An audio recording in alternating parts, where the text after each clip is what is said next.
اعوذ باللہ من الشیطان الرجیم بسم اللہ الرحمن الرحیم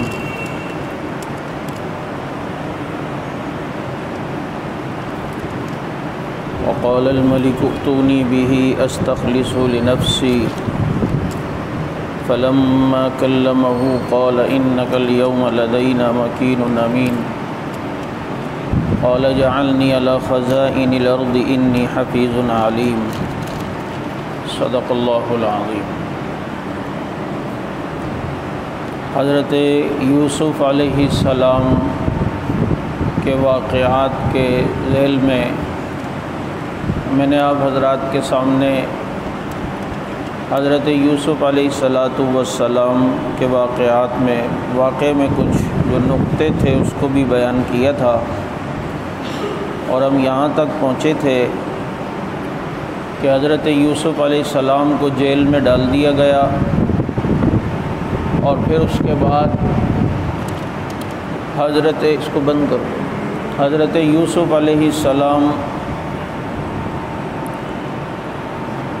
جیل میں ہیں اور اللہ کی توحید کی دعوت دیتے ہیں، اور پھر حضرت یوسف علیہ السلام کو دو قیدی اپنا خواب بتاتے ہیں، وہ ان کو تعبیر بتاتے ہیں، ایک ان میں رہا ہو جاتا ہے، ایک کو سزائے موت ہوتی ہے،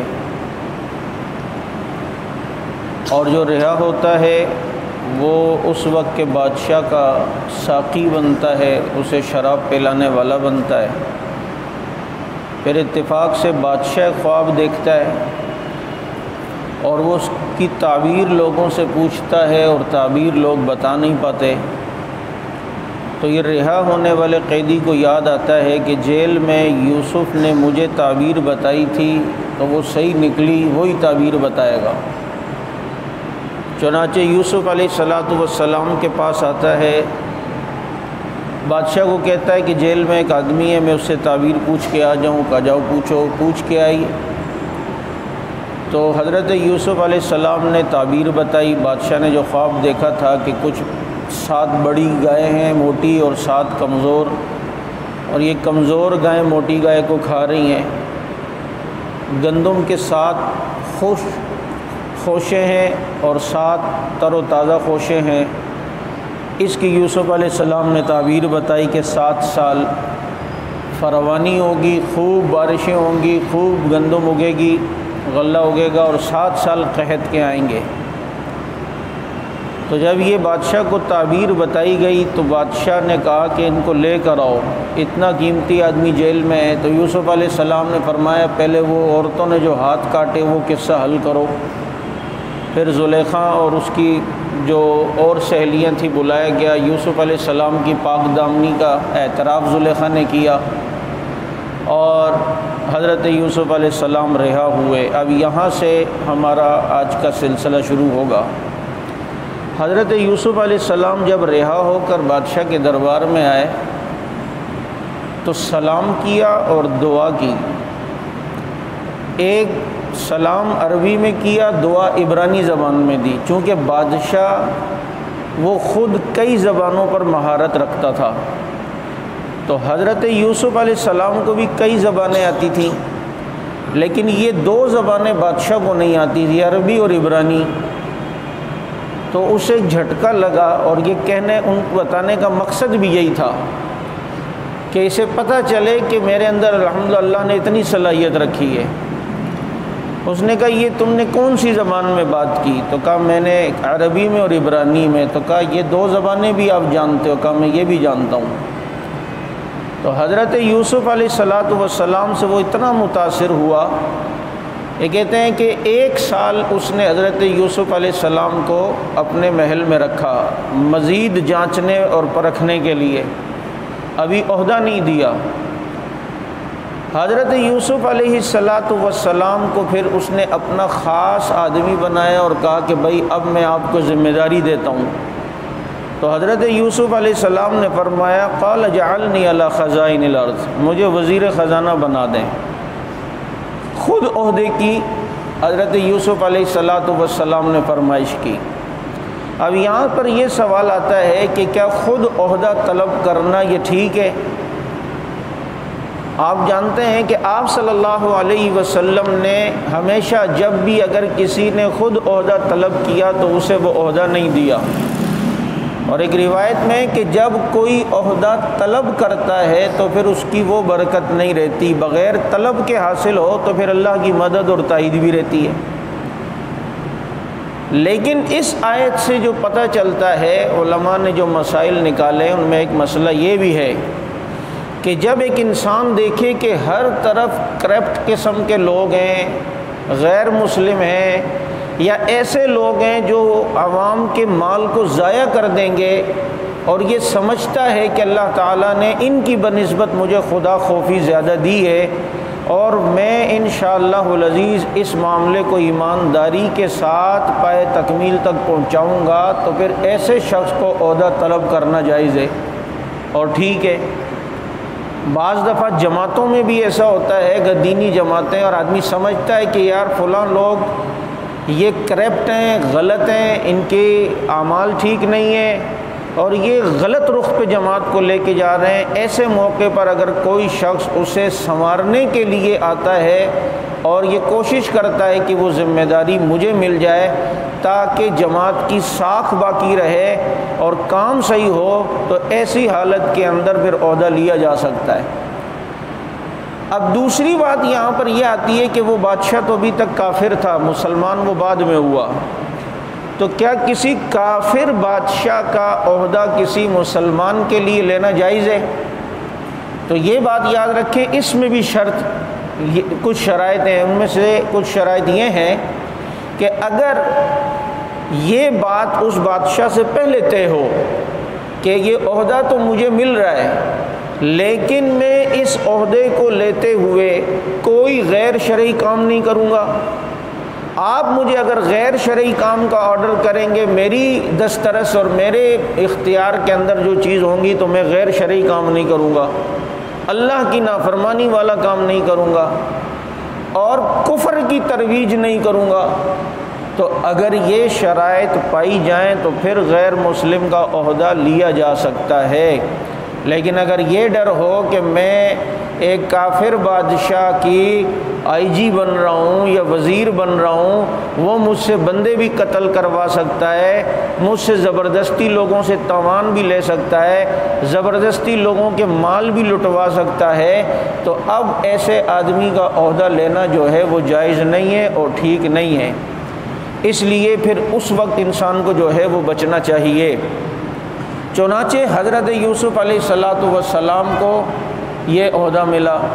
اب حضرت یوسف علیہ السلام نے اس انداز میں خوش اسلوبی سے نظام چلایا کہ سب حیران رہ گئے، کہ انہوں نے بادشاہ نے کہا کہ یہ 7 سال جو ہم گندم جب اسٹور کریں گے تو اگلے 7 سال تک یہ چلے گی کیسے، خراب نہیں ہوگی؟ تو فرمایا کہ اس گندم کو اس کے خوشوں کے ساتھ ہم نے رکھنا ہے، بالکل خوشوں سے جڑ سے نہیں اکھاڑنا، اس لیے کہ پھر یہ زیادہ عرصے تک جو ہے وہ چلے گی۔ اور پورا ایک نظام اور ایک سسٹم دیا، اور اب چونکہ قحط 7 سال تک گندم خوب اگائی، اسے اسٹور کرتے رہے، اور جناب اس کے بعد پھر جب قحط کا سلسلہ شروع ہوا تو یہ قحط کئی جگہوں تک پھیلا۔ اب جو لوگ بھی آتے تھے تو انہیں ایک اونٹ کے سامان دیتے تھے، کہ جو ایک اونٹ پر سامان لادا جا سکتا تھا، بس اتنا غلہ ملتا تھا ایک دفعہ کے چکر میں، اور پھر وہ دوسرے چکر میں آتا تھا تو پھر اسے دوبارہ بھی ایک اونٹ کے برابر جو ہے جو غلہ اٹھا سکے اونٹ، اتنا غلہ ملتا تھا، اور قیمت بھی جو ہے وہ ان سے لیا کرتے تھے۔ چنانچہ اب یہ جو قحط پھیلا تو یہ کنعان تک گیا، جہاں یوسف علیہ السلام کے والد بھی تھے اور بھائی بھی۔ اب یہ بھائی بھی جب آئے ہیں غلہ لینے، تو حضرت یوسف علیہ السلام نے اپنے خاص لوگوں کو پہلے سے بتلا دیا تھا کہ ممکن ہے کہ کنعان پر قحط کی زد میں ہو اور وہاں سے بھی لوگ آئیں، اور اس طرح کے اگر کچھ لوگ نظر آئیں تو مجھے فوراً بتانا ہے۔ تو انہیں بتایا گیا کہ اس طرح کے آدمی آئے، اور وہ 10 بھائی ہیں اور ایک ساتھ ہیں، اور کنعانی اپنے کو کہتے ہیں۔ حضرت یوسف علیہ السلام نے انہیں بلوایا تو پہچان لیا، اب جب یوسف علیہ السلام کو جو ہے وہ پہچانا، وجاء اخوۃ یوسف فدخلوا علیہ فعرفهم وهم له منکرون، حضرت یوسف تو پہچان گئے لیکن وہ حضرت یوسف کو نہیں پہچانے، کیونکہ ان کے تو ذہن میں پتہ نہیں کہاں ہوگا، وہ غلام بنا کے لے گئے تھے، ان کے تو ذہن میں بھی نہیں کہ جس کو غلام بنا کر دیا تھا آج وہی تخت پہ بیٹھا ہوا ہے۔ وَتُعِزُّ مَن تَشَاءُ وَتُذِلُّ مَن تَشَاءُ قُلِ اللَّهُمَّ مَالِكَ الْمُلْكِ تُؤْتِي الْمُلْكَ مَن تَشَاءُ وَتَنزِعُ الْمُلْكَ مِمَّن تَشَاءُ، جس کو چاہے بادشاہت دے، جس سے چاہے لے لے۔ حضرت یوسف علیہ السلام نے مزید ان سے باتیں کی تاکہ کنفرم ہو جائے کہ یہی میرے بھائی ہیں۔ ان سے کہا کہاں رہتے ہو؟ جی کنعان میں۔ اچھا اور کون کون ہے؟ جی ہمارے والد بھی ہیں۔ اچھا وہ کیوں نہیں آئے؟ وہ تو بہت بوڑھے ہیں۔ کیا نام ہے؟ جی یعقوب۔ تھوڑا پیار سے بات کرتے تھے، تھوڑا سا سختی سے تاکہ ان کو شک نہ ہو۔ پھر کہا کہ اچھا اور کون ہے؟ کہا ہمارا ایک اور بھائی بھی ہے۔ کہا اس کا کیا نام ہے؟ کہا بنیامین۔ کہا اور کوئی نہیں ہے؟ کہا ایک تھا، اسے وہ جنگل میں گم گیا۔ اب یقین ہو گیا کہ یہ وہی ہیں۔ تو کہا اپنے اس بھائی کو کیوں نہیں لائے؟ ایک اونٹ کے برابر غلہ زیادہ ملتا۔ تو بھائیوں نے کہا اصل میں ہمارے والد کا ایک بیٹا تھا یوسف، وہ جنگل میں گم گیا تھا، تو ان سے وہ بہت محبت کرتے تھے۔ جب سے وہ گما ہے تو اب انہوں نے اپنی محبت جو ہے وہ بنیامین کو دے دی ہے اور یوسف کو یاد کرتے ہیں۔ کتنی بڑی بات ہے کہ اس موقع پر آنسوؤں کو ضبط کرنا، اور اس موقع پر انسان اپنے آنسوؤں کو ضبط کرے۔ حضرت یوسف علیہ السلام نے فرمایا اچھا تم ایسا کرو، مجھے کیسے پتہ چلتا ہے کہ تم دوسرے ملکوں کے جاسوس نہیں ہو؟ تو اگر جاسوس نہیں ہو تو اب مجھے اس کا ثبوت دینا ہے کہ آئندہ جب گندم لینے آؤ تو اپنے بھائی کو بھی لے کر آنا، تاکہ میں دیکھوں تم نے سچ بولا ہے یا غلط بولا ہے، تمہارا واقعی کوئی بھائی ہے بھی یا نہیں۔ اور یہ یاد رکھو کہ اگر تم نے فَإِن لَّمْ تَأْتُونِي بِهِ فَلَا كَيْلَ لَكُمْ عِندِي وَلَا تَقْرَبُونِ، اگر تم اپنے اس بھائی کو لے کر نہ آئے نا تو پھر یہ امید نہ رکھنا کہ میں تمہیں گندم دوں گا، پھر گندم نہیں ملے گی، پھر تو سمجھو تم نے غلط بیانی کی ہے، جھوٹ بول رہے ہو۔ اب جب یہ بھائی جانے لگے تو ایک خاص آدمی کو حضرت یوسف علیہ السلام نے، چونکہ انہوں نے قیمت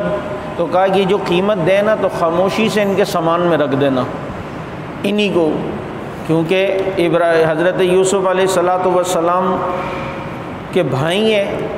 ان کے ایک ذہن میں یہ تھا کہ یہ اس کی جب گندم کو کھولیں گے تو اپنے والد کو بتائیں گے، تو والد چونکہ نبی ہیں تو وہ یہی کہیں گے کہ یہ حکومت کا مال ہے اور غلطی سے آیا ہے بیٹا، یہ امانت واپس پہنچانے کے لیے جاؤ، تو اس وجہ سے یہ آئیں گے ضرور دوبارہ، اور آئیں گے تو شرط ان کو میں نے بتا دی کہ بھائی کو بھی لے کے آنا ہے۔ اور دوسرا یہ کہ حضرت یوسف علیہ السلام نے یہ سوچا کہ کیا پتہ ان کے پاس اس وقت مالی پوزیشن کیا ہو، تو چلو یوں ذرا ان کی خدمت بھی ہو جائے، تو یوں ان کی خدمت بھی کی۔ اور وہ الگ بات ہے کہ بعد میں وہ پیسے جتنے بھائیوں کو لوٹائے تھے وہ اپنی طرف سے اپنے خزانے میں جمع کروا دیا۔ اچھا یہ کنعان سے جو لوگ آئے اور بھی آئے بہت سارے،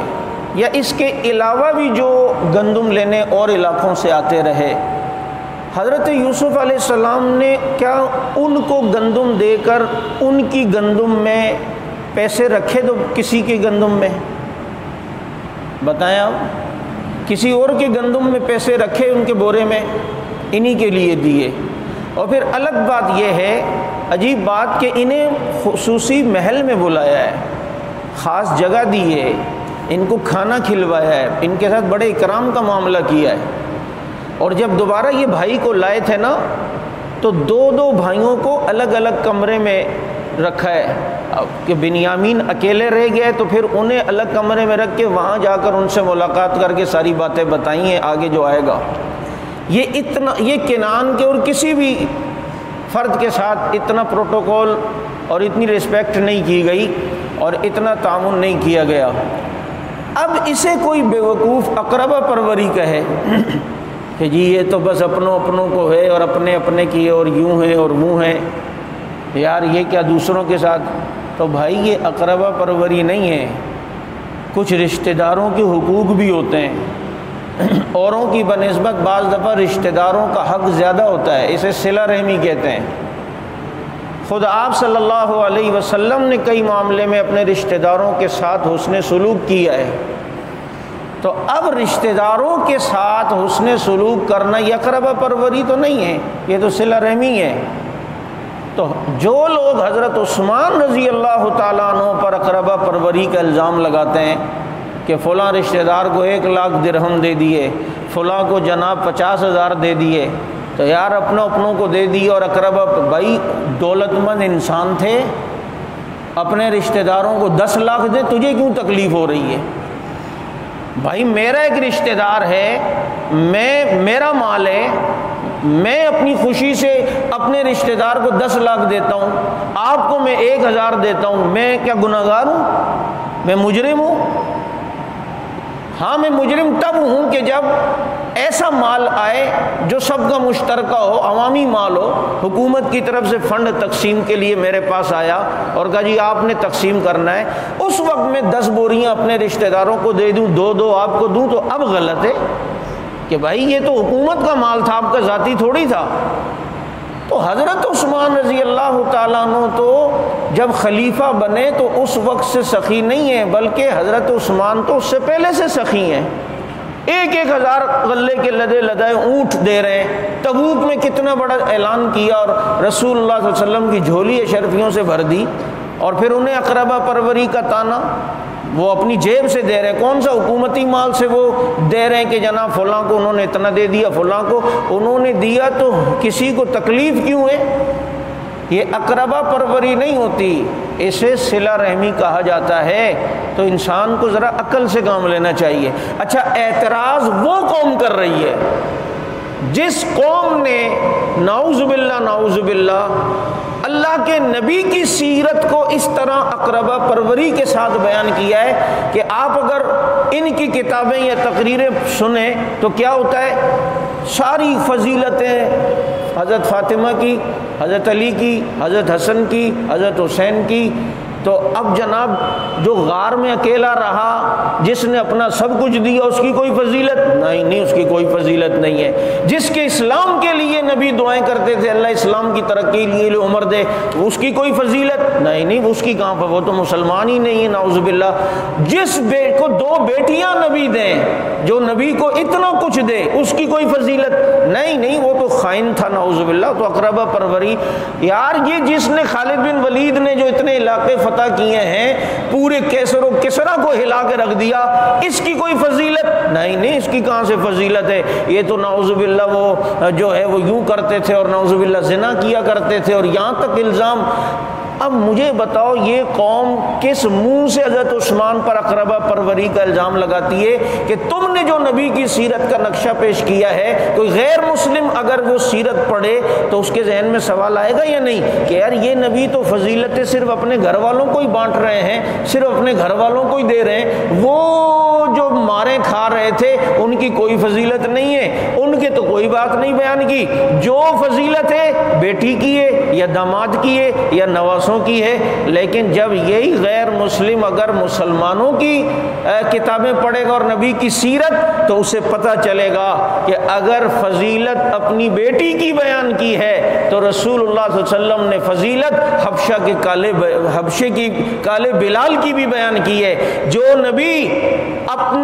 اپنی بیٹی کے آنے پر استقبال پہ کھڑے ہو کر اپنی بیٹی کو عزت دیتا ہے، یہی نبی ایک غلام کو فتح مکہ کے دن بیت اللہ کی چھت پہ کھڑے کروا کر اذان دلوا کر انہیں بھی عزت دیتا ہے۔ یہ نبی اگر اپنے ایک داماد حضرت علی کی فضیلت بیان کر رہے ہیں تو دوسرے داماد حضرت عثمان کی بھی فضیلت بیان کر رہے ہیں، تو یہ حضرت عثمان رضی اللہ عنہ پر اقربا پروری۔ تو ادھر یوسف علیہ السلام کو دیکھیں، کسی کو بھی نہیں دیا، گندم کے اندر جو کچھ دیا ہے واپس قیمت کے ساتھ وہ صرف اپنے بھائیوں کو دیا ہے۔ اور کسی کو بھی نہیں دیا، پروٹوکول بھائیوں کو دیا ہے، محل میں ان کو بلا کے کھانا کھلایا ہے، آگے بھی ان کے ساتھ معاملات کیے ہیں۔ اور پھر صرف یہ نہیں، آگے چل کے آپ دیکھیں گے واقعہ آئے گا، جب حضرت یعقوب علیہ السلام کو پتہ چل گیا نا یوسف علیہ السلام ہیں، جب پھر پورے کنانیوں کو، اپنے رشتہ داروں کو حضرت یوسف علیہ السلام نے بلایا اور بادشاہ سے کہا کہ جی میرے والد آ رہے ہیں، ہمارا پورا گاؤں، اس نے الگ زرخیز زمین الاٹ کی، حضرت یوسف علیہ السلام نے اپنے پورے کنبے کو اس سرزمین کے اوپر بسایا، اور بھی تو لوگ رہتے تھے نا، ان کو نہیں بسایا، ان کو بسایا۔ یہ اقربا پروری نہیں ہوتا بابو، یہ صلہ رحمی ہوتی ہے، یہ رشتہ داروں کے ساتھ حسن سلوک ہوتا ہے۔ لیکن جس کے دماغ میں جو ہے نا وائرس ہونا بغض کا، اس کو صحابہ کرام رضوان اللہ علیہم اجمعین سے اگر بغض ہو، ان کی ہر بات انہیں بری لگے گی کہ جی حضرت عثمان نے فلاں کو، اپنے رشتہ دار کو 1 لاکھ دے دیے، فلاں بھائی 10 لاکھ دیں، تجھے کیوں تکلیف؟ اپنی جیب سے دے رہے، کوئی یہ ثابت تو نہیں کر سکتا حکومتی مال سے دیا ہے۔ اس لیے یہ دیکھیں حضرت یوسف علیہ السلام نے اپنے بھائیوں کو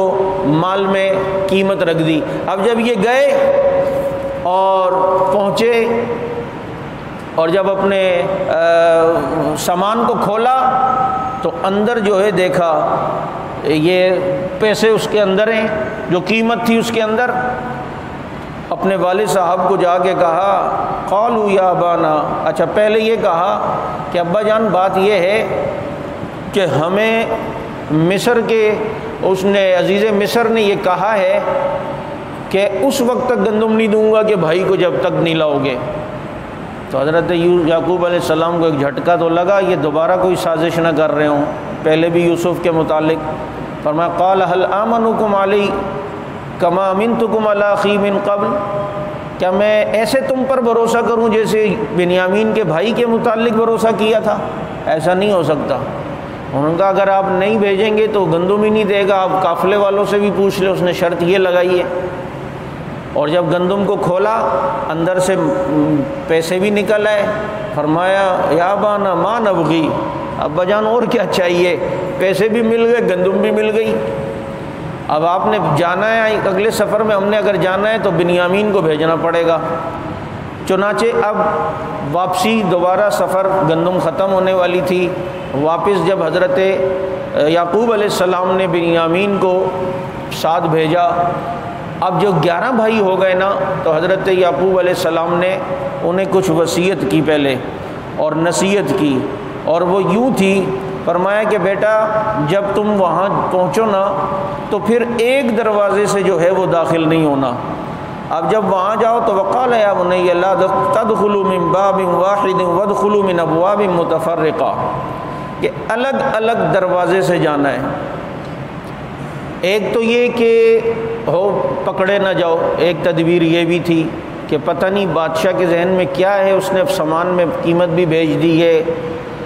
اور آپ خاموشی سے گندم لے آؤ۔ اور دوسری جو بڑی وجہ بتاتے ہیں وہ یہ کہ یہ 11 بھائی ایک ساتھ جاؤ گے تو نظر نہ لگ جائے، سب دیکھیں گے او یار ایک گھر کے 11 بھائی، واہ واہ کر کے، تو ان کو وہ نظر سے بچانے کے لیے ایک تدبیر ہے۔ تو تدبیر آدمی کر سکتا ہے، باقی ان الحکم الا للہ، حضرت یعقوب کہتے ہیں حکم تو اللہ ہی کا چلتا ہے، نظر لگنی ہوگی، پکڑے جانا ہوگا، کچھ ہوگا، وہ تو پھر اللہ ہی کی مرضی ہے، ہمارے ذمے تدبیر ہے۔ علیہ توکلت علیہ فلیتوکل المتوکلون، اسی پر توکل ہے، اور جو متوکل لوگ ہوتے ہیں صرف اللہ ہی پر توکل کرتے ہیں۔ تو تدبیر ہو، یہ جو لوگ کہتے ہیں نا کچھ نہیں ہوتا یار اللہ مالک ہے، تو مالک تو اللہ ہی ہے، لیکن ذرا گھر سے باہر جایا کرو تو تالے لگائے بغیر جایا کرو نا دروازہ کھول کے، اس وقت بھی تو اللہ مالک ہوتا ہے، وہاں تدبیر کیوں اختیار کرتے ہیں؟ یہ توکل نہیں ہے، یہ بے وقوفی ہے۔ اب چپل جو ہے وہ سامنے رکھی ہوئی ہے، نئی عید کی چپل ہے، چوری کر کے کوئی چور لے گیا، ارے یار ہم تو اللہ پہ بھروسہ کر کے گئے تھے، باہر سے گاڑی کوئی لے گیا، لاک کی تھی، نہیں جی لاک تو نہیں کی تھی، میں نے کہا اللہ کی نماز کے لیے جا رہا ہوں، اللہ ہی حفاظت کرے، تو یہ توکل ہے کیا؟ یہ تو بے وقوفی ہے۔ میرے نبی کے پاس ایک شخص آیا فرمایا اللہ کے نبی گھوڑا ایسے ہی چھوڑ کے آؤں؟ فرمایا باندھا نہیں؟ فرمایا نہیں۔ فرمایا پہلے اس کو باندھو پھر اللہ پر توکل کرو، کہ پتہ چلا جو تدبیر میں لکھا ہے وہ ہو گیا تو پھر اللہ تعالیٰ کے متعلق جو ہے وہ ذہن میں وسوسے نہ آئیں۔ تو یہ نظر چونکہ حق ہے، اللہ کے نبی کے ارشاد کا مفہوم ہے کہ نظر اونٹ کو ہنڈیا تک اور انسان کو قبر تک پہنچا دیتی ہے۔ ہنڈیا تک یعنی مرنے والی اونگ ہوگی، کسی کی نظر لگ گئی اونٹنی پر، اب وہ ظاہر بات ہے ذبح تو کرے گا نا۔ تو نظر اتنی خطرناک چیز ہے، یہ بات یاد رکھیں۔ یہ آج اکثریت کے ساتھ جو مسئلے بنے ہیں تو وہ سمجھتے ہمارے اوپر سحر ہو گیا، جادو ہو گیا، یہ ہو گیا ہے، لیکن یہ بات یاد رکھیں اگر 100 افراد ہیں نا اور 100 ڈھیلے ڈالے ہوئے ہیں تو ان میں 1-2 پر جادو ہوگا یا سحر ہوگا، 98% پر نظر ہے۔ اور اس کی علامات کچھ یوں ہوتی ہیں، بعض علامات کہ ایک تو آنکھوں پہ ہر وقت بھاری پن رہنا، آنکھوں سے درد سے شروع ہو کر دماغ تک جائے گا، دماغ سے سر تک، پھر یہاں سے کندھے بھاری بھاری لگنے لگتے ہیں، یہ سب نظر کی علامات ہیں۔ پھر کبھی کبھی ایسا ہوتا ہے کہ اچھا خاصا انسان جو اپنے کو صاف ستھرا رکھتا ہے، ہر وقت ذرا بن شن کر رہنے کی کوشش کرتا ہے، لیکن اس کے اندر ایک سستی آ جاتی ہے، اسے بننا سنورنا مزہ نہیں آ رہا ہوتا، دل نہیں بس یار صحیح ہے، ایسی سرسری کنگھی کر دی، سرسری منہ، تو اب جو اس کے اندر یہ چینجنگ آئی یہ بھی ایک نظر کی علامت بتائی جاتی ہے۔ ہر وقت غنودگی، ہر وقت جو ہے کندھوں کا بھاری رہنا، یہ ساری چیزیں ہوتی ہیں نظر۔ اب اس کے لیے انسان نظر کی جو دم وغیرہ ہیں وہ اس کو انسان کروائے، اور نظر حق ہے، العین حق، یہ نظر تو لگ جاتی ہے۔ اور عجیب بات ہے کہ جن کی نظر لگتی ہے نا یہ لوگ ماشاءاللہ سبحان اللہ بارک اللہ یہ بولتے بھی کم ہیں۔ حضرت سہیل رضی اللہ تعالیٰ عنہ، سہیل بن حنیف خوبصورت سفید جسم والے تھے، نہانے کے لیے انہوں نے اپنی قمیض اتاری تو حضرت عامر بن ربیعہ رضی اللہ تعالیٰ عنہ کی نظر پڑ گئی، اور دیکھ کے کہا کہ اتنا خوبصورت جسم تو میں نے کسی کا نہیں دیکھا، تو وہ نظر ان کو لگ گئی۔ تو اللہ کے نبی کو پتہ چلا، اب یہ عامر بن ربیعہ کو سخت بخار ہو گیا، بیمار ہو گئے، تو اب اللہ کے نبی کو پتہ چلا تو سہیل بن حنیف بیمار ہو گئے، تو عامر بن ربیعہ کو ڈانٹا کہ تم نے برکت کی دعا کیوں نہیں کی؟ جب یہ تمہیں اچھی لگا تھا جسم، اور ان کے جسم کی اتنی چمک اور اتنے سفیدی تمہیں اچھی لگی تو وہاں برکت کی دعا کیوں نہیں دی؟ پتہ چلتا ہے کہ اگر کوئی چیز اچھی لگے تو نظر سے بچانے کے لیے وہاں بارک اللہ بول دیں یا ماشاء اللہ بول دیں تو انشاءاللہ العزیز امن رہے گا۔ اور پھر اللہ کے نبی نے اس نظر اتارنے کا ٹوٹکا اور نسخہ بتایا کہ حضرت عامر بن ربیعہ کو فرمایا کہ تم وضو کرو، اور تمہارا جو پانی ہے وضو کا، یہ مستعمل پانی کسی برتن میں جمع ہو، اور پھر اس کو سہیل بن حنیف کو دو، وہ اس سے نہائے۔ چنانچہ انہوں نے وضو کیا، اور وضو کر کے جو ہاتھوں منہ سے جو پانی ٹچ ہو کے جا رہا تھا برتن میں، ہاتھوں سے جو پانی جا رہا تھا برتن میں، پھر پاؤں بھی جو دھوئے تو وہ بھی اسی برتن میں، اب اسی پانی کو لے کر حضرت سہیل بن حنیف رضی اللہ تعالیٰ نے غسل کیا، اپنے سر پہ ڈالا، جسم پہ ڈالا، تو وہ نظر ٹوٹ گئی اور نظر کا اثر چلا گیا۔ تو جب کنفرم پتہ ہو، بعض دفعہ خاندانوں میں گھر میں پتہ ہوتی ہے کہ اس کی نظر لگتی ہے، تو اگر کنفرم سا ہو تو اسے یوں کہہ دے یار تو پانی سے وضو کر، اور ایک ٹب کے اندر وہ پانی جمع کریں اور اس سے جو ہے غسل کریں، انشاءاللہ العزیز نظر جو ہے وہ اتر جائے گی۔ لیکن بعض دفعہ یہ پتہ نہیں ہوتا کہ نظر کس کی لگی ہے۔ اب جو میں نے علامات بتائی ہیں اس میں کئی کو آپ کو لگے گا کہ یار یہ تو ہمارے ساتھ بھی مسئلہ ہے، ہمارے بچوں کے ساتھ بھی یہ مسئلہ ہے، تو اس کے پھر کیا کریں؟ تو اس کے لیے ایک نسخہ یہ کہ ٹب میں آپ ایک پانی لے لیں اور دونوں ہاتھ جو ہیں پانی کے اندر رکھ دیں، دونوں ہاتھ پانی کے اندر یوں ڈبو کے رکھیں، اور 7 مرتبہ پانی میں ہاتھ رہیں، 7 مرتبہ سورہ فاتحہ پڑھ لیں، 7 مرتبہ آیت الکرسی پڑھ لیں، 7 مرتبہ سورہ اخلاص، 7 مرتبہ سورہ فلق، 7 مرتبہ سورہ ناس۔ 7 مرتبہ پہلے کیا پڑھنا ہے؟ سورہ فاتحہ، پھر آیت الکرسی، پھر آخری تینوں قل یہ پڑھیں اور اس کے بعد ہاتھ پانی سے نکال لیں، اب اس پانی سے غسل کریں، انشاءاللہ العزیز اس سے بھی نظر ٹوٹ جائے گی اور نظر کا اثر انشاءاللہ ختم ہوگا۔ بچوں کو نظر لگ جائے تو اس کے لیے انسان، اللہ کے نبی نے دعا دی ہے، دعا سکھائی ہے، اعوذ بکلمات اللہ التامات من کل شیطان وہامۃ وعین لامہ، یہ پڑھیں۔ اب آپ سمجھتے ہیں کہ یار میں اب کہیں جا رہا ہوں یا بچوں کو شادی پہ لے کے جا رہے ہیں، یار آج بچے خوبصورت لگ رہے ہیں یہ وہ، تو یار ہال میں نظر نہ لگ جائے، یا جیسے میرا بھی معمول ہے بیان سے پہلے میں اپنے اوپر یہ دم کرتا ہوں، کیونکہ شروع میں بیان کے دوران بعض دفعہ جو ہے تکلیف شروع یا گلے میں ایک دم جو ہے وہ خراش، تو مجھے کسی نے کہا بعض دفعہ نظر لگ جاتی ہے، تو یہ معمول اس وقت سے الحمدللہ بنایا ہے کہ وَإِن يَكَادُ الَّذِينَ، یہ سورہ قلم ہے 29ویں پارے کی، اس کی آخری یہ دو آیتیں، وَإِن يَكَادُ الَّذِينَ كَفَرُوا لَيُزْلِقُونَكَ بِأَبْصَارِهِمْ لَمَّا سَمِعُوا الذِّكْرَ وَيَقُولُونَ إِنَّهُ لَمَجْنُونٌ وَمَا هُوَ إِلَّا ذِكْرٌ لِّلْعَالَمِينَ، یہ اپنے اوپر پڑھ کے پھر باہر نکلا کریں، انشاءاللہ پھر کسی کی جو ہے وہ نظر نہیں لگے گی۔ صبح شام جو ہے وہ جو سنت طریقہ ہے، فجر کے بعد 3 بار سورہ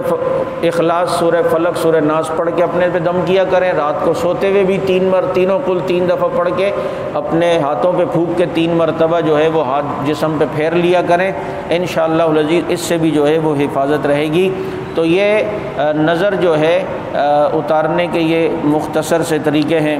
اس کو جو ہے انسان اگر کرے گا انشاءاللہ العزیز بچت ہوگی۔ تو حضرت یعقوب علیہ السلام نے انہیں نظر سے بچانا چاہا،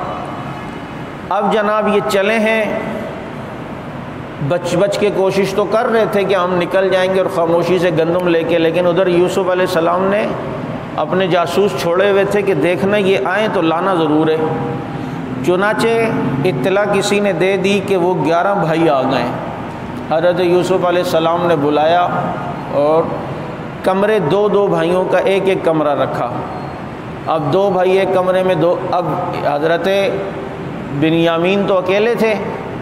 تو یہ اکیلے رہ گئے، تو حضرت یوسف علیہ السلام نے فرمایا تمہارے لیے اکیلا کمرہ، اور پھر وہاں گئے اور وہاں جا کر ان کو بتایا کہ بھائی سنو، تمہارے بھائی کے متعلق تمہارا کیا خیال ہے؟ کہتے یہ میرے بھائی ہیں، انہوں نے بتایا اسے بھیڑیا کھا گیا۔ کہا نہیں، تمہیں یقین بھی نہیں آئے گا کہ وہ تمہارا بھائی میں ہی ہوں، وہ یوسف میں ہی ہوں، لیکن تم نے اپنے بھائیوں کو جو ہے وہ نہیں بتانا۔ فلا تبتئس بما كانوا يعملون، انہیں نہ پتہ چلے، میں نے ایک کام کرنا ہے، ایک چال چلنی ہے اور ایک سلسلہ بنانا ہے، آگے ایک پلاننگ کرنی ہے۔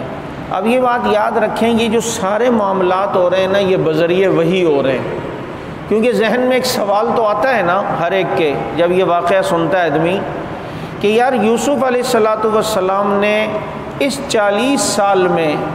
اس کی کوشش کیوں نہیں کی کہ اپنے والد صاحب تک کسی ذریعے سے پیغام پہنچا دیں، کسی خط کے ذریعے سے،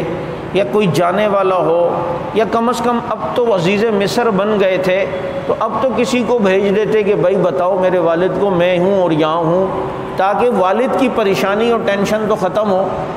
یہ کیوں نہیں بتایا؟ تو جواب اس کا یہ ہے کہ یہ سارا معاملہ اللہ کی طرف سے ہو رہا تھا بذریعہ وحی، اللہ نے منع کیا ہوا تھا کہ یہ راز ہے اور یہ آپ نے ادھر بتانا نہیں ہے،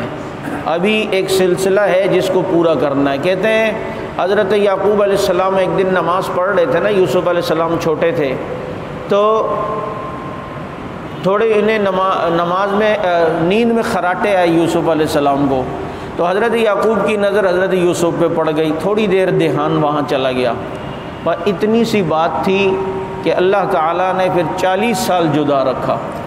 کہ میری طرف سے توجہ یہاں کیوں گئی ہے۔ اور قرطبی رحمۃ اللہ علیہ نے لکھا ہے کہ اللہ تعالیٰ نے کہا کہ جس آنکھ نے بھی یوسف کی طرف توجہ کی ہے اس کی نظر بھی لے لوں گا، اور جس کو دیکھا ہے اس کو بھی جدا کروں گا، تاکہ جو ہے وہ کامل ایک محبت کا پتہ چلے کہ جو مرتبے میں بہت بڑے ہوتے ہیں نا، ان کی معمولی بات بھی بہت بڑی تصور ہوتی ہے اور چھوٹی بات بھی جو ہے بہت بڑی ہوتی ہے۔ آج ہم بہت زیادہ اللہ کا قرب حاصل کرنے کی کوشش تو کرتے ہیں اور کرنا چاہیے، لیکن اس میں پھر احتیاط بھی اتنی زیادہ ہو کہ ذرا سی بے رخی پھر یہ محبوب کی ناراضگی، اچھا وہ ناراضگی پھر وہ والی نہیں ہوتی، یہ ایک محبت کی ناراضگی ہوتی ہے، یہ وہ دھتکارنے والی ناراضگی نہیں ہوتی، رائندہ درگاہ کرنے والی نہیں، بلکہ محبت میں کبھی کبھی روٹھنے کا ایک الگ مزہ ہے، اس کی بھی ایک الگ چاشنی ہے کہ محبوب کو بھی پتہ ہو کہ یہ ابھی روٹھا ہوا تو ہے لیکن دل سے نہیں ہے۔ وہ کہتے ہیں نا ماں مارتی ہے مارنے نہیں دیتی، تو یہ وہ محبتیں ہوتی ہیں جو روٹھنے کے اندر جو ہے وہ ایک الگ لذت اور الگ ایک مزہ، اور پھر اس میں آدمی محسوس بھی کر رہا ہوتا ہے کبھی کبھی کہ یار آج کل تھوڑی ٹسل چل رہی ہے، تھوڑا معاملہ، اور یہ ہوتا ہے۔ جیسے ایک بزرگ تھے، کسی نے ان کو آگے کہا کہ حضرت دعا کریں بارش ہو جائے، اتنی گرمی ہے، یہ انہوں نے کہا یار آج کل ہماری یوں چل رہی ہے، جو بولتے ہیں اس کے خلاف ہی کرتے ہیں۔ کہا نہیں آپ عاجزی نہ دکھائیں، بس آپ دعا کہہ رہے ہیں، بھائی میں کہہ رہا ہوں نا آج کل ہماری یوں چل رہی ہے۔ کہا جب نہیں مانے، کہا یہ میرا رومال دھو کے لاؤ، جب رومال دھو کے لائے، کہا اس کو سکھانے کے لیے رکھو، جب اس بزرگ کا رومال سکھانے کے لیے رکھا، ایک دم بادل آئے، اتنی تیز بارش ہوئی کہ رومال اور گیلا ہو گیا۔ کہا دیکھا میں سکھانا چاہ رہا تھا، اس نے اور گیلا کیا، میں کہہ رہا ہوں نا آج کل ہماری یوں چل رہی ہے۔ یہ محبت کی ناراضگیاں ہوتی ہیں۔ اللہ تعالیٰ عشق و محبت کی وہ معراج ہمیں بھی نصیب فرمائے، اور وہ مزہ اور لذت اللہ تعالیٰ ہمیں، اور یقین کریں یہ وہ لذت ہے کہ حف تقلیم کی دولت مل جائے نا، انسان کو وہ مزہ نہیں آئے گا جو اللہ تعالیٰ کی محبت کا ایک جھونکا جو دل سے گزرتا ہے نا، اس وقت انسان کو پتہ چلتا ہے کہ میں رہنے کو تو گویا اسی دنیا میں رہتا ہوں، وہ اور ہی جہاں ہے جہاں میں رہتا ہوں۔ اللہ تعالیٰ ایسی محبت ہمیں بھی نصیب فرمائے اور عشق کا وہ معیار اور معراج عطا فرمائے۔ تو حضرت یوسف علیہ السلام نے بھائی کو بتا دیا کہ جی یہ مسئلہ ہے اور وہ میں ہوں، ان کو نہیں بتانا، اب میں نے کام کرنا ہے، تمہیں میں نے روکنا ہے اپنے پاس۔ اس کا طریقہ یہی ہے کہ میں تمہارے سامان میں دربار کی ایک قیمتی پیالہ رکھ دوں گا، اور بعد میں اعلان ہوگا کہ بھائی وہ پیالہ کہاں ہے، پیالہ وہ تمہارے یہاں سامان سے نکلے گا، تو پھر میں تمہیں لے لوں گا۔ چنانچہ ایسا ہی ہوا، سامان میں جب گندم رکھی جا رہی تھی تو بنیامین کی گندم کی بوری میں چھپا کر جو ہے یوسف علیہ السلام کے جو سپاہی تھے انہوں نے وہ دربار کا حکومتی جو قیمتی پیالہ تھا وہ رکھ دیا۔ یہ قافلہ تھوڑا آگے گیا تو اس کو گھیر لیا سپاہیوں نے، کہا بھائی چوری ہو گئی ہے، چوری ہو گئی ہے، دربار میں تم ہی لوگ تھے، کوئی پیالہ چوری ہو گیا ہے قیمتی، اور یہ دیکھنا ہوگا سب۔ اب انہوں نے بھائیوں نے کہا ہاں تلاشی کرو، بھائی ہمیں تم نے کیوں ایسا غلط سمجھا ہے، ہم یہاں پر کوئی غلط ارادے سے تھوڑی آئے، اور نہ ہی ہمارا کوئی جو ہے وہ ما جئنا لنفسد فی الارض وما كنا سارقین، ہم نہ یہاں کوئی فساد کرنے آئے اور نہ ہم چور ہیں۔ تو پھر جو تلاشی لینے والے تھے انہوں نے تلاشی سے پہلے کہا قالوا فما جزاؤہ ان کنتم کاذبین، یہ بتاؤ کہ سزا کیا ہے اگر تم میں سے کسی کے پاس نکلا اور تم اگر جھوٹ بول رہے ہو تو پھر اس کی کیا سزا ہے؟ قالوا جزاؤہ ما وجد فی رحلہ فہو جزاؤہ، کہ جس کے گندم کی بوری سے وہ نکلے گا بس یہ اس کو اپنا غلام بنا لے۔ اصل میں یہ فیصلہ حضرت یوسف علیہ السلام یوں کروانا چاہ رہے تھے کہ کنعانی اصول کے مطابق اپنے بھائی کو روکوں، کیونکہ کنعان کا اصول یہ تھا کہ اگر کسی کے یہاں سے کسی کی چوری ہو جاتی تو یہ چور پھر اس آدمی کا غلام بن جاتا تھا، یہ غلام۔ چنانچہ جب تلاشی لی تو اب تلاشی دیکھ فبدأ بأوعیتہم قبل وعاء اخیہ، بنیامین کے سامان سے پہلے اور بھائیوں کی تلاشی لی، ڈائریکٹ وہاں لیتے تو اور ذرا شک ہو سکتا تھا نا، تو وہاں پہلے اور بھائیوں کی تلاشی لی، تو پھر بنیامین کی سامان کی تلاشی لی تو وہاں سے پیالہ نکل آیا۔ اب جو انہوں نے دیکھا تو بنیامین تو نے چوری کی، اب یہ خاموش۔ اب جناب حضرت یوسف علیہ السلام بھی وہاں پہنچ گئے، ہاں جی کہاں ہے؟ کہا جی اس کے جیب سے، اس کے سامان سے نکلا ہے۔ اب پتہ ہے بھائیوں نے کیا آگے سے جواب دیا، قالوا ان یسرق فقد سرق اخ له من قبل، اس نے چوری کی ہے نا بنیامین نے، اس سے پہلے اس کے بھائی یوسف نے بھی چوری کی تھی۔ حضرت یوسف علیہ السلام جو ہیں جب ان کی یہ بات سنتے ہیں تو اپنے دل کے اندر جو ہے نا کوڑے تو ہیں، لیکن اس کو چھپا لیا، اس کا اظہار نہیں کیا کہ کیسے ظالم لوگ ہیں کہ یوسف پر الزام لگا رہے ہیں۔ یہ اس واقعے کی طرف ان بھائیوں نے اشارہ کیا تھا کہ حضرت یوسف علیہ السلام کے جو بھائی ہیں نا بنیامین، جب یہ پیدا ہوئے تو ڈلیوری کیس میں حضرت یوسف علیہ السلام کی والدہ کا انتقال ہو گیا بنیامین کی پیدائش کے وقت، تو اس وقت حضرت یوسف علیہ السلام خود چھوٹے تھے، تو ان کے والد نے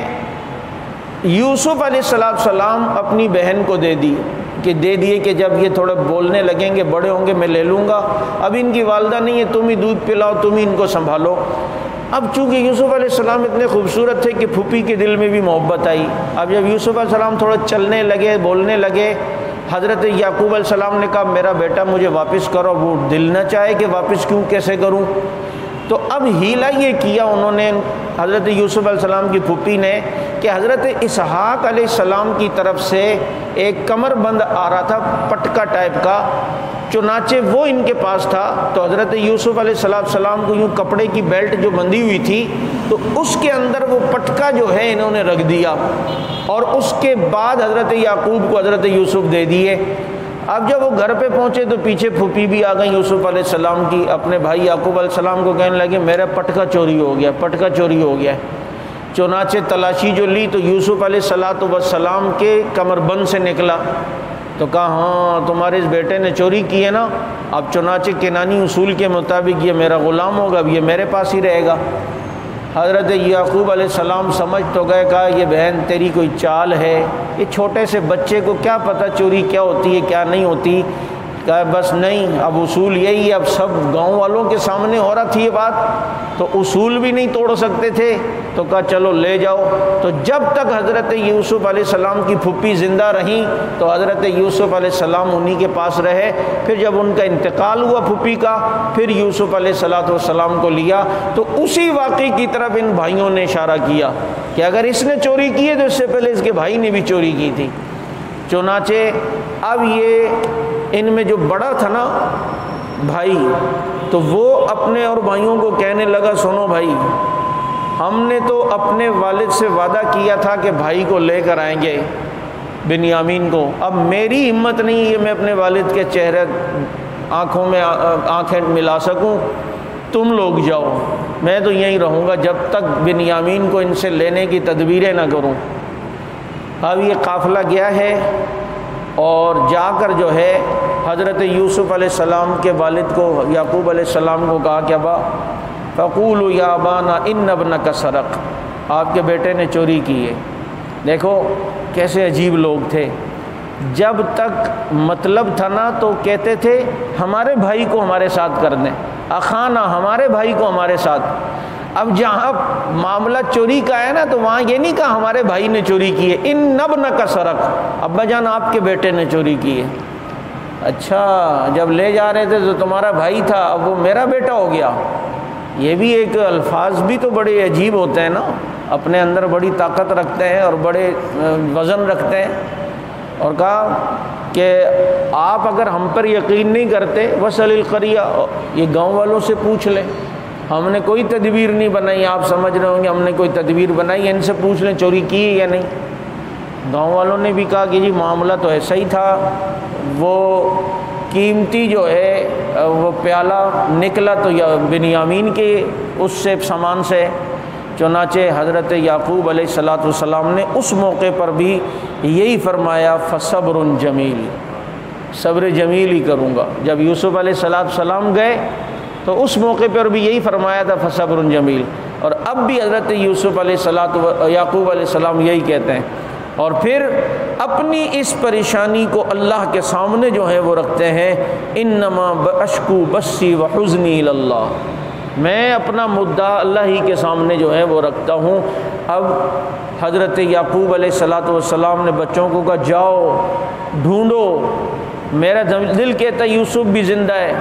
بنیامین بھی زندہ ہے، ان کو ڈھونڈ کے لاؤ اور تلاش کرو، مایوس نہ ہونا۔ یہ مایوسی جو ہے وہ اللہ تعالیٰ کو ولا تیأسوا من روح اللہ، کبھی بھی جو ہے وہ اللہ کی فضل، اللہ کی نعمتوں سے محروم نہ، مایوس نہ ہونا، اور اللہ رب العزت کی ذات سے کبھی مایوس نہ ہونا۔ ضرور دیکھنا ملیں گے، جاؤ۔ اور کہتے ہیں حضرت یعقوب علیہ السلام نے خط لکھا عزیز مصر کے نام، انہیں تو نہیں پتہ تھا یہ یوسف ہی ہیں، خط لکھا اور کہا بیٹا جاؤ ان کو دکھاؤ۔ اور اس خط میں یہ تھا کہ ہم انبیاء کی جماعت ہیں اور ہم پر بڑی آزمائش آئیں، ہمارے جد امجد حضرت ابراہیم کو آگ میں ڈالا گیا، اور اس کے علاوہ مجھے تکلیف دی گئی، میرا ایک اچھا سے خوبصورت بیٹا تھا اسے جدا کر دیا گیا، اور اب میرا ایک اور بیٹا لے لیا گیا، خدا را کچھ رحم کرو اور یہ کرو اور وہ کرو۔ چنانچہ حضرت یوسف علیہ السلام کے پاس یہ خط لے کر گئے، اور خط لے جا کر ڈائریکٹ یہ نہیں کہا کہ یوسف ہمیں چاہیے، پہلے بات بنانے کے لیے کوئی اور بات، کہ وہ کہا کہ جی وہ آپ ایسا کریں، وہ گندم آپ ماشاءاللہ اچھی دیتے ہیں، پوری دیتے ہیں، آپ وہ گندم بھی ہمیں دے دیں۔ بعد گندم سے لا کر پھر بھائی پہ لائے اور کہا ایسا کریں کہ وہ دے دیں، اور یہ خط دیا۔ تو حضرت یعقوب علیہ السلام نے جو اب والد کا دکھ بھرا خط پڑھا نا، اب ضبط نہیں ہوا، تو اب وہ راز کھولنے لگے، بھائیوں کو کہنے لگے هل علمتم ما فعلتم بیوسف واخی، تم جانتے ہو تم نے یوسف اور اس کے بھائی کے ساتھ کیا کیا؟ اب جب یہ بات کہی نا تو اب انہیں تھوڑا تھوڑا شک ہوا کہ یہ، اور ایک دم ایک سوالیہ انداز میں کہتے ہیں قالوا اِنَّكَ لَأَنْتَ یوسف، تم یوسف تو نہیں ہو، اور میں قال انا یوسف وہذا اخی، یہ یوسف ہوں اور یہ میرا بھائی بنیامین ہے۔ قد من اللہ علینا، اللہ نے احسان کیا ہم پر، انہ من یتقی ویصبر، جو بھی تقوی اختیار کرے اور صبر کرے، فإن اللہ لا یضیع اجر المحسنین، اللہ تعالیٰ نیکی کرنے والوں کا اجر ضائع نہیں کرتا۔ تھوڑی سی ایک یو ٹرن تو دلواتا ہے، تھوڑی سی تکلیف یہ، لیکن تقوی ہو اور صبر ہو، پتہ چلتا ہے فلاں جگہ حرام کی نوکری آئی ہے، تقوی یہ کہتا ہے نہیں کرنا، صبر یہ کہتا ہے یہ والی ابھی نہیں لینی، بھلے کچھ دن اور فاقوں میں گزر جائے، بھلے کچھ دن اور تھوڑی تکلیف میں۔ تقوی اختیار کیا، صبر کیا، لا یضیع اجر المحسنین، اللہ تعالیٰ یہ نیکی کرنے والوں کا اجر ضائع نہیں کرتا۔ بھائیوں نے دیکھا کہ جو چیز ہم نہیں چاہتے تھے وہی ہوئی، ہم نہیں چاہتے تھے کہ یوسف اس مقام تک پہنچے، اور وہی ہوا کہ جو سب کچھ ہوا۔ تو حضرت یوسف علیہ السلام نے باقی جو حالات انشاءاللہ آگے بیان ہوں گے، ان سے ساری ڈیٹیل جو لی، اپنا کرتا ان کو دیا، اور وہ کس طریقے سے یعقوب علیہ السلام کے پاس لے کر گئے۔ اللہ تعالی ہمیں سمجھ عمل کی توفیق نصیب فرمائے۔ وآخر دعوانا الحمدللہ رب العالمین۔